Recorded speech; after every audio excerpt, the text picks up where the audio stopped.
Ia tampak kaget melihat Vina yang sudah berdiri di hadapannya. Air mata Vina langsung merembes tak terbendung.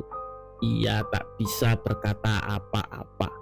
Hanya terdengar suara tangis dan mulutnya yang terlihat bergetar saat itu.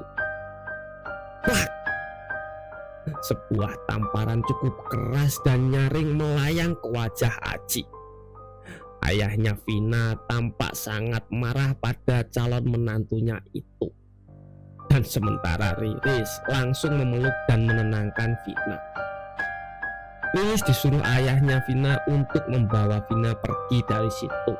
Dan saat mereka menjauh, Riris tahu bahwa ayah Vina pasti memarahi Aji habis-habisan setelah mereka pergi.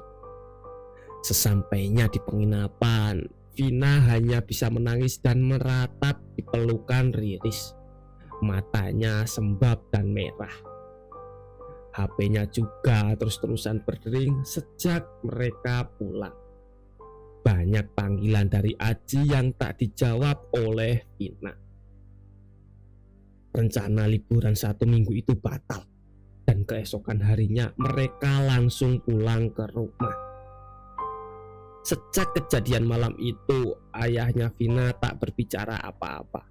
Namun dapat dipastikan sang ayah tentu sangat marah dan kecewa kepada Aji. Vina, batalkan saja rencana pernikahan itu. Jangan diteruskan. Aku benar-benar tidak bisa lagi menerima laki-laki itu sebagai menantuku, ujar ayahnya Vina sesampainya mereka di rumah. Vina tak menjawab. Ia lantas langsung masuk ke kamarnya. Namun mungkin karena rasa sayangnya yang begitu besar terhadap Aji, Vina akhirnya mau menemui Aji dan menerima permintaan maaf atas lelaki itu. Aji menghapus semua nomor telepon perempuan di HP-nya dan menyuruh Vina untuk mengecek sendiri isi HP-nya. Ia juga berjanji untuk tidak akan pernah mengulangi kekhilafannya lagi. Intinya, Aji meminta kesempatan kedua pada Vina dan ingin melanjutkan hubungannya dengan Vina hingga ke jenjang pernikahan. Mendengar keputusan Vina yang mau menerima Aji kembali itu membuat orang tuanya marah. Mereka menekan agar Vina memutuskan hubungan dengan Aji, dan mereka siap mengembalikan uang hantaran kepada keluarga Aji. Namun Vina menangis, memohon-mohon, bahkan sampai bersujud di kaki orang tuanya agar mau memberikan kesempatan kedua untuk Aji. Dia berjanji tak akan mengulanginya. Vina mohon, berikan kesempatan pada Aji sekali ini saja. Dan kalau dia mengulanginya lagi, Vina janji akan langsung memutuskan hubungan dengannya. Isak Vina sambil memeluk kaki ayahnya.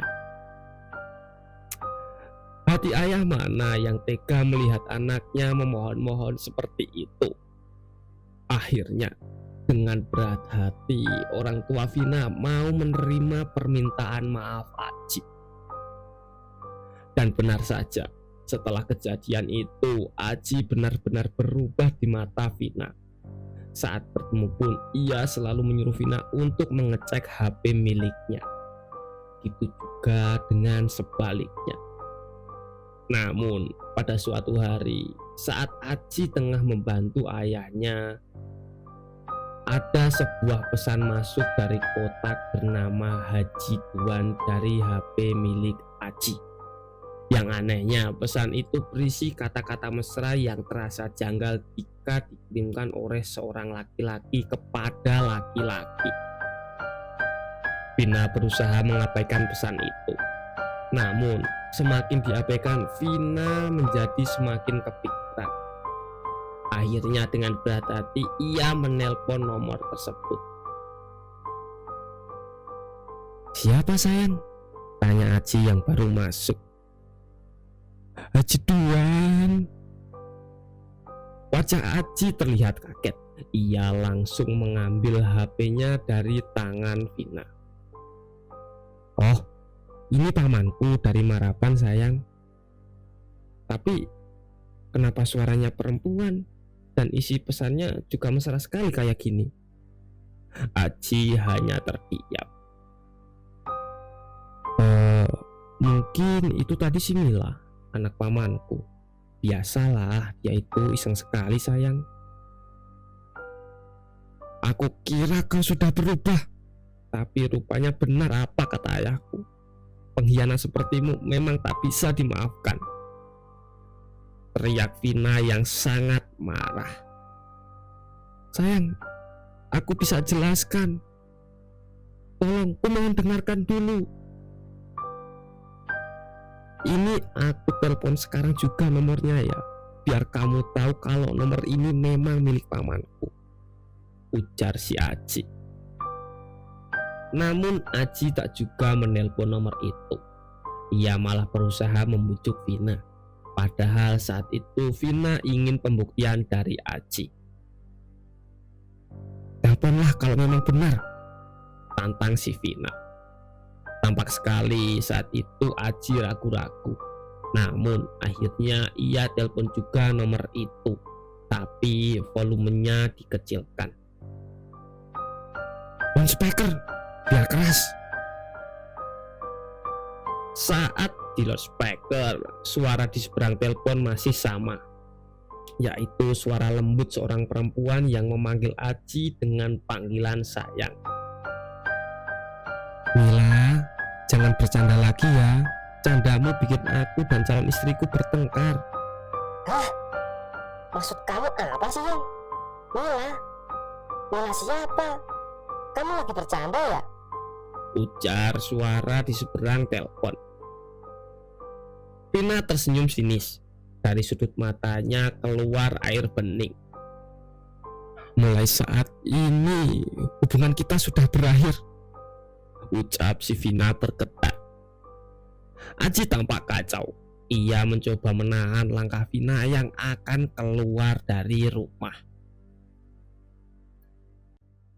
"Loh, kenapa Vin?" tanya ayahnya. "Kalian benar, aku bodoh. Mau-maunya percaya dan memaafkan laki-laki anjing seperti ini. Aku kira dengan maaf dan kesempatan yang kuberikan, dia akan berubah. Tapi ternyata..." Kata-kata Vina terhenti. Air matanya semakin deras mengalir. Ayahnya Vina yang mendengar ucapan putrinya itu langsung menghela nafas panjang. Wajahnya memerah menahan amarah. Namun ia tak mau melakukan apapun terhadap Aji. Ia membiarkan Vina yang mengambil keputusan selanjutnya. "Aku minta maaf." Namun Vina tak menggubris permintaan maaf dari Aji. Ia terus masuk kembali ke dalam rumah dengan mengunci diri di dalam kamarnya. Dapat ia dengar dengan ayahnya yang menyuruh Aji pulang dengan nada marah. 2 hari 2 malam Vina mengurung diri di dalam kamar dan hanya menangis di tempat tidurnya. Dan di hari ketiga ia keluar kamar dengan perasaan yang lebih baik setelah puas menangis. "Aku sudah yakin untuk membatalkan pernikahan ini. Lebih baik batal sekarang daripada nanti bercerai setelah pernikahan," ucap si Vina. Raut wajah orang tuanya tampak lega mendengar keputusan Vina. Dan mungkin disinilah awal musibah itu. Vina menyampaikan keputusan pernikahan tersebut melalui telepon dengan orang tua Aji. Keluarga Vina juga mengatakan akan segera mengirimkan uang hantaran tersebut melalui rekening. Namun, rupanya orang tua Aji tidak mau jika uang tersebut dikembalikan. Mereka berkata, kalau anggap saja uang itu sebagai kompensasi atas kesalahan Aji terhadap si Vina. Tentu saja itu ditolak oleh ayahnya Vina. Namun mereka tak dapat berbuat apa-apa karena setelah mengatakan hal tersebut, telepon pun dimatikan langsung oleh orang tua si Aji. Beberapa waktu berlalu setelah pembatalan rencana pernikahan. Malam itu ayahnya Vina pulang seorang diri dengan keadaan hujan. Namun entah bagaimana tiba-tiba seseorang muncul di tengah-tengah jalan menembus hujan yang sangat lebat seperti menghadang laju motor yang dikendarai oleh ayahnya Vina. Karena jalanan terlalu licin, saat berusaha mengelak agar tidak menabrak orang itulah akhirnya membuat motor ayah Vina terjatuh. Tubuhnya terhempas jalan. Karena benturan yang begitu keras membuat ayah Vina tak sadarkan diri seketika. Untungnya tidak begitu lama ada orang yang lewat di jalan itu, dan merekalah yang menolong ayahnya Vina, membawanya ke klinik terdekat. Semenjak kecelakaan tunggal itu, keluarga Vina mulai dihantui oleh hal-hal yang tidak masuk akal. Bahkan Vina sekarang mulai berubah. Ia yang sebelumnya sudah kembali ceria kini mendadak murung. Ia juga sering kedapatan melamun sembari memandangi foto-foto Aji. Dari hari ke hari keadaan Vina semakin memprihatinkan. Bila diajak ngobrol, Vina tak pernah menanggapi. Pernah suatu malam, ia berteriak-teriak histeris memanggil-manggil nama Aji. Setelah sebelumnya foto-foto Aji Riris buang. Teriakan Vina bagai orang kesurupan. Ia sampai mencakar-cakar wajahnya sendiri karena marah. Vina menjadi tak terkendali, dan rupanya hal itu terus berlangsung. Bila salah sedikit saja, Vina langsung mengamuk. Bahkan ia tak segan-segan menyakiti orang yang membuatnya marah. Tak peduli meskipun orang itu adalah orang tuanya sendiri. Alhasil, karena takut menyakiti orang, akhirnya Vina mulai dikurung di kamarnya. Aji! Aji!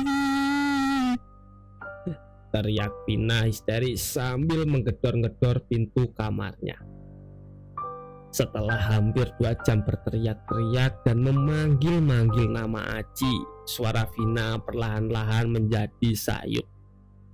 Karena takut terjadi apa-apa pada Vina, orang tuanya lantas membuka pintu kamar tersebut. Dan alangkah kagetnya mereka begitu melihat Vina yang tengah mengacak-acak kotorannya sendiri. Bahkan di sekitar mulutnya belepotan kotoran. 3 minggu sudah keadaan Vina seperti itu. Ia juga sudah dibawa berobat ke sana kemari, namun tidak ada kemajuan. Malah sakitnya bertambah parah. Vina benar-benar kehilangan akal dan ingatan akan orang-orang di sekitarnya. Yang ia ingat hanyalah Aji. Di suatu malam, saat itu hujan besar disertai angin ribut. Sejak sore hari, Vina sudah tak terdengar suaranya. Orang tuanya mengintip dari lubang kunci dan mereka tampak bingung dengan apa yang mereka lihat. Tingkah Vina di dalam kamar itu benar-benar menakutkan bagi siapa saja yang melihatnya. Ia duduk bersila, rambutnya menutupi wajah dengan kepala menunduk. Kepalanya digerakkan ke kiri dan ke kanan seperti orang yang sedang tahlilan. Ayah Vina langsung membuka kunci pintu kamar tersebut dan berusaha menyadarkan Vina yang terus-terusan menggerak-gerakkan kepalanya ke kiri dan ke kanan sambil menyebutkan nama Aji berulang kali. Gerak! Tubuh ayahnya terbanting mengenai meja rias hingga kaki meja rias itu patah. Melihat suaminya meringis kesakitan, ibunya Vina lantas berlari mendekat. Ia berusaha membantu mengangkat tubuh suaminya itu. Namun baru saja melangkah, Vina langsung berteriak nyaring.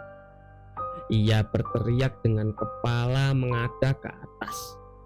Perlahan-lahan Vina bangkit dari duduknya dan langsung menyerang sang ibu.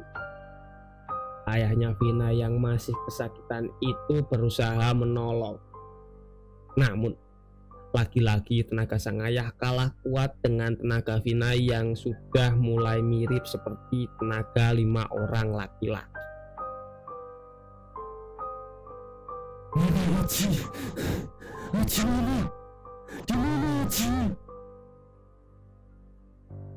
Teriak Vina dengan tangan yang terus menampar wajah ibunya berulang-ulang kali. Vina, hentikan Vina! Teriaknya ayah gusar.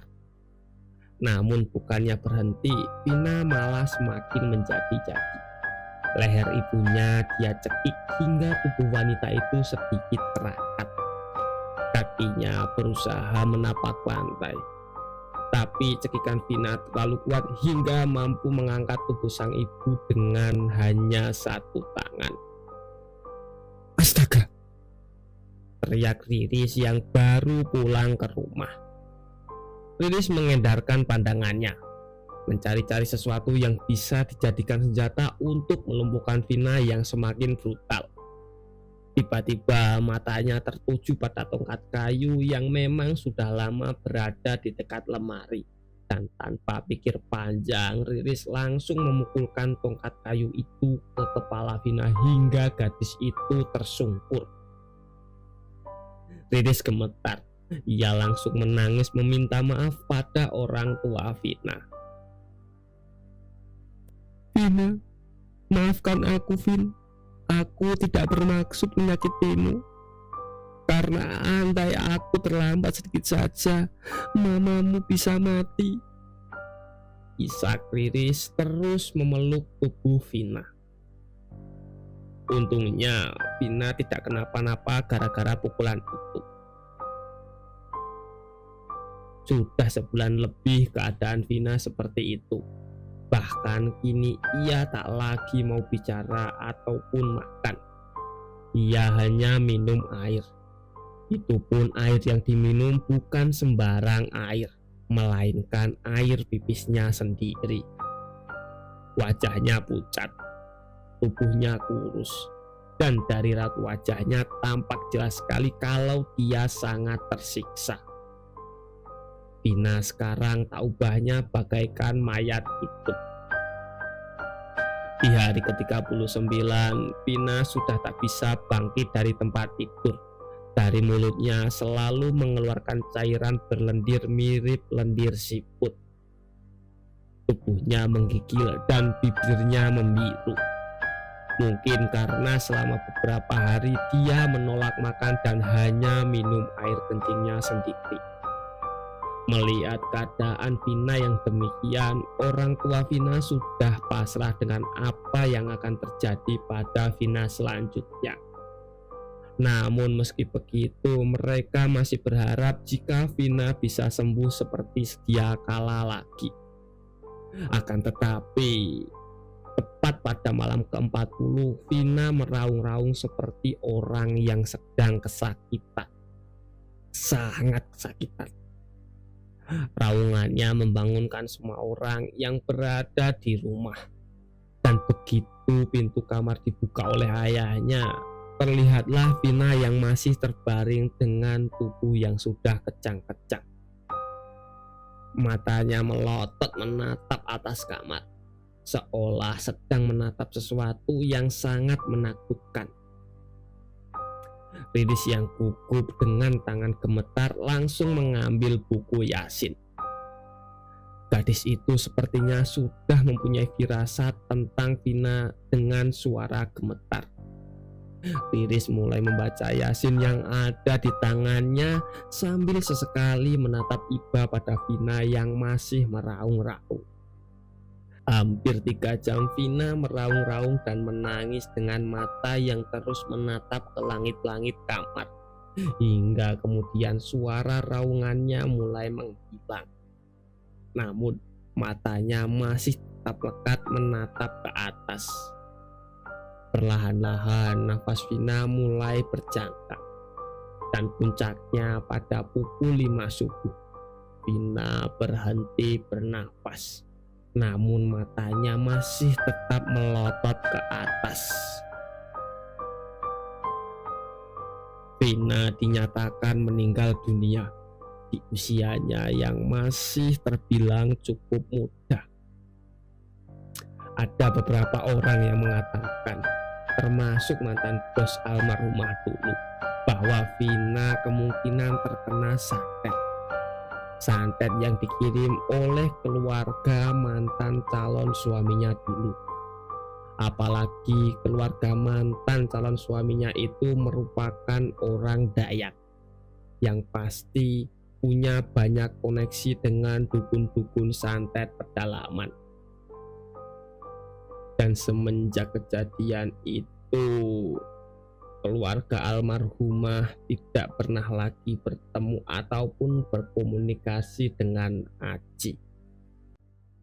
Bahkan uang hantaran itu pun tidak pernah diambil lagi oleh keluarga si laki-laki.